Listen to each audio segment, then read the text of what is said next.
දකුණු කොරියාවේ ඍතුමය රැකියාව සඳහා යොමු කරන E8 වීසා කාණ්ඩයේ රැකියා අවස්ථා සක්‍රිය කිරීමට පියවර ගනිමින් සිටින බව ශ්‍රී ලංකා විදේශ සේවා නියුක්ති කාර්යාංශය පවසයි. එම කාර්යාංශයේ සභාපති කෝෂල් වික්‍රමසිංහ මහතා සඳහන් කළේ ඒ සඳහා වන යෝජනාව කැබිනට් අනුමැතියට යොමු කර ඇති බවයි. අනුමැතිය ලැබීමෙන් අනතුරුව දකුණු කොරියාව සමග අවබෝධතා ගිවිසුම් අත්සන් කිරීමටත් ඉන් අනතුරුව ශ්‍රමික පිරිස් රැකියාව සඳහා යොමු කරන බවද ඔහු සඳහන් කළා.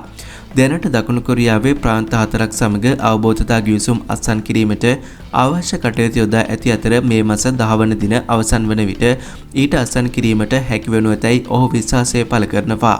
ජූලි මාස අවසන් වන විට E8 වීසා කාණ්ඩය යටතේ පළමු කණ්ඩායම දකුණු කොරියාවට පිටත් කිරීමට බලාපොරොත්තු වනවා. ඒ සඳහා එරට ප්‍රාන්ත 4ක් සමග අවබෝධතා ගිවිසුම් අත්සන් කිරීමට අපි සෝදානම්. මේ යටතේ වසරකට යැවිය හැකි උපරිම ශ්‍රමික සංඛ්‍යාව දකුණු කොරියාවේ ඍතුමය රැකියාව සඳහා යොමු කිරීමට කටයුතු කරනවා.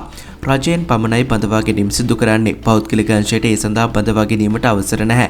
මෙම රැකියාව සම්බන්ධයෙන් විවිධ සමාජ ජාලාවල සංසරණය වන ආසාත්‍ය තොරතුරු කෙරෙහි විශ්වාසය නොතබන ලෙස ඔහු ජනතාවගෙන් ඉල්ලා තිබෙනවා. මේ රැකියාව සඳහා මෙරට මෙන්ම දකුණු කොරියාවෙන් ආසාත්‍ය පුවත් සමාජ මාධ්‍ය ඔස්සේ ප්‍රචාරය වනවා.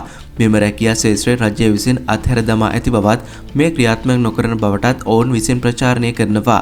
අපි වගකීමෙන් කියනවා මේ නතර කර නැහැ. විධිමත් නීති අනුකූල ක්‍රමවේදයකට අනුගත කිරීමට පමණයි අපි తాවකාලිකවත් හිටෙව්වේ. කැබිනට් මණ්ඩලයේ අනුමැතිය ලබාගෙන අවබෝධතා ගිවිසුම අත්සන් කිරීමෙන් අප ඒ නීති අනුකූල කරනවා. මෙම රැකියාව සඳහා පුද්ගලයන් බඳවා ගැනීම සුදුසුකම් මත පමණක් විනිවිදභාවයෙන් සිදු කරන බවද කෝෂල් වික්‍රමසිංහ මහතා අවධාරණය කළා. කිසිදු අතරමැදියෙකුට මුදල් දීමෙන් වළකින ලෙසද ඔහු ජනතාවගෙන් ඉල්ලා සිටියේ. බඳවා ගැනීම සහ සියලු තොරතුරු ඉදිරියේදී ප්‍රසිද්ධ කිරීමට කටයුතු කරනු ඇත.